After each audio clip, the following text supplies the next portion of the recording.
Hello Geetha ഗോവിന്ദം പുത്തൻ എപ്പിസോഡിന്റെ വിശേഷങ്ങളിലേക്ക് എല്ലാ കൂട്ടുകാർക്കും സ്വാഗതം. അങ്ങനെ നമ്മുടെ പുതിയ എപ്പിസോഡില് നമ്മുടെ വരുണും രാധിക അമ്മയും കൂടെ നമ്മുടെ ഗോവിന്ദുമായിട്ട് സംസാരിക്കും. അപ്പൊ നമ്മുടെ ഗീതു വരുണിന്റെ ഗോവിന്ദിന്റെ മുന്നിൽ വെച്ച് പറയുന്നുണ്ട്, നിങ്ങൾ എന്നെ പണ്ട് കൊല്ലാൻ നോക്കിയതൊക്കെയല്ലേ, അതിന്റെ തെളിവുകൾ കിഷോറിന്റെ ലാപ്ടോപ്പിൽ നിന്ന് നിങ്ങൾ തന്നെയല്ലേ ഡിലീറ്റ് ചെയ്തത് എന്നൊക്കെ ഇങ്ങനെ പറയുന്നൊക്കെ ഉണ്ട്. അപ്പൊ വരുണും രാധിക അമ്മയും അത് നിഷേധിക്കുവാട്ടോ. അപ്പൊ നമ്മുടെ രേഖ വന്ന് പറയുന്നുണ്ട്, നിങ്ങളാണ് ഇതൊക്കെ ചെയ്തതെന്ന് എല്ലാവർക്കും അറിയാം, പക്ഷേ അനാർക്കലി നിങ്ങളുമായിട്ട് ഇപ്പൊ തെറ്റിയ സ്ഥിതിക്ക് നിങ്ങൾക്ക് വേണമെങ്കിൽ ഇനി ഗോവിന്ദേട്ടനൊപ്പം കൂടാം. ഗോവിന്ദേട്ടൻ എനിക്ക് വേണ്ടി നിങ്ങൾക്ക് വേണമെങ്കിൽ മാപ്പ് തരും, നിങ്ങളൊന്നും മനസ്സ് വെച്ചാൽ മതി എന്നൊക്കെ നമ്മുടെ രേഖ ആ സമയത്ത് രാധികാമ്മയോട് പറയുന്നുണ്ട്. അപ്പൊ രാധികാമ്മയ്ക്ക് ആഗ്രഹമുണ്ട് നമ്മുടെ കണ്ണനൊപ്പം ഇനി ചേരണം എന്നുള്ളത് കേട്ടോ.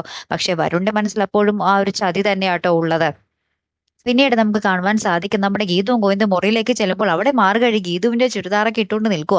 അപ്പൊ നമ്മുടെ ഗോവിന്ദും ഗീതുവും ചോദിക്കുന്നു, എടി നീ എങ്ങനെ ഇതിന്റെ ഉള്ളിൽ കയറി എന്നൊക്കെ ചോദിക്കുമ്പോൾ മരത്തിൽ കൂടി ബാൽക്കണിയുടെ ഡോർ തുറന്ന് അതിൽ കൂടെ കയറിയതാന്നൊക്കെ ഇങ്ങനെ നമ്മുടെ മാർഗഴി പറയുന്നുണ്ടേ. അതിനപ്പം നമ്മുടെ ഗീതു പറയുന്നുണ്ട്, പോയി മരം കയറി എത്രയും പെട്ടെന്ന് കെട്ടിച്ചാൽ മതി എന്നൊക്കെ പറയുമ്പോൾ നമ്മുടെ ഗോവിന്ദ് പറയുന്നുണ്ട്, എന്തിന് ആ ചെക്കനെ കൂടി മരം കയറ്റം പഠിപ്പിക്കാനോ എന്നൊക്കെ പറഞ്ഞിട്ട് ഭയങ്കര തമാശ പോലത്തെ ഡയലോഗൊക്കെ ആട്ടോ അവിടെ. പിന്നീട് ഇവരിങ്ങനെ സംസാരിച്ചുകൊണ്ടിരിക്കുന്ന സമയത്ത് നമ്മുടെ രാധികാമ്മ വരുന്ന മുട്ടുന്നുണ്ട്. അപ്പൊ നമ്മുടെ മാർഗഴി വേഗം തന്നെ ഒളിച്ചു നിൽക്കുന്നുണ്ട്. അപ്പൊ രാധികാമ്മ വന്നിട്ട് കണ്ണനോട് പറയുന്നുണ്ട്, കണ്ണ എനിക്ക് നിന്നോടൊപ്പം ആകാനാണ് ആഗ്രഹം, നീ എന്നെ ഒരു വളർത്തമ്മയായിട്ടെങ്കിലും ഒന്ന് പരിഗണിക്ക് കണ്ണ എന്നൊക്കെ പറഞ്ഞിട്ട് വരുന്നുണ്ട്. അപ്പൊ ഗോവിന്ദ് പറയുന്നുണ്ട്, എനിക്കിപ്പോ ഒന്നും സംസാരിക്കാൻ താല്പര്യമില്ല എന്ന് പറഞ്ഞ് നമ്മുടെ രാധികാമ്മ അവിടെ നിന്നും പറഞ്ഞു വിടുന്നുണ്ടേ.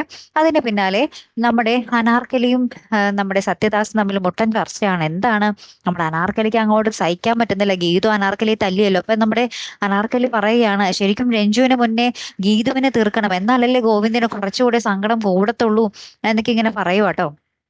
അപ്പൊ അവര് തമ്മിൽ ഇങ്ങനെ ചർച്ചയാണ്. അപ്പൊ ഇതൊക്കെ നമ്മുടെ മാർഗഴി കേൾക്കുന്നുണ്ട്. അപ്പൊ മാർഗഴി ഇങ്ങനെ മനസ്സിൽ ആലോചിക്കുക, ഈ പ്രശ്നങ്ങൾ എത്രയും വേഗം തീർക്കണം, അതിനൊരൊറ്റ വഴിയേ ഉള്ളൂ, ഗോവിന്ദ് എല്ലാ സത്യങ്ങളും അറിയണം എന്നും പറഞ്ഞിട്ട് നമ്മുടെ ഗോവിന്ദിനെയും ഗീതുവിനെയും വിളിച്ചു വരുത്തിയിട്ട് ഗോവിന്ദ് ഏട്ടനോട് ആ സത്യങ്ങൾ പറയുന്നുണ്ട്. എന്ത് സത്യം, നമ്മുടെ രാധികാമ്മയുടെ ആദ്യ ഭർത്താവായിരുന്നു ഭാസ്കരൻ എന്നുള്ള സത്യം, അതിലുണ്ടായ മകനാണ് വരുൺ എന്നുള്ള സത്യം നമ്മുടെ ഗോവിന്ദനെ അറിയിക്കുന്ന നിമിഷങ്ങൾ തന്നെയാട്ടെ ഏറ്റവും ഒടുവിൽ നമുക്ക് കാണുവാൻ സാധിക്കുന്നത്. അപ്പൊ എന്തായാലും നമുക്ക് നോക്കാം ഇനി ബാക്കി എന്തൊക്കെ ജഗബോഗയായിരിക്കും വരാൻ പോകുന്നതല്ലേ. കാത്തിരുന്ന് എന്നെ കാണുമ്പോൾ അടുത്തൊരു വീഡിയോയുമായി വരുന്നത് വരയ്ക്കും ഗുഡ് ബൈ.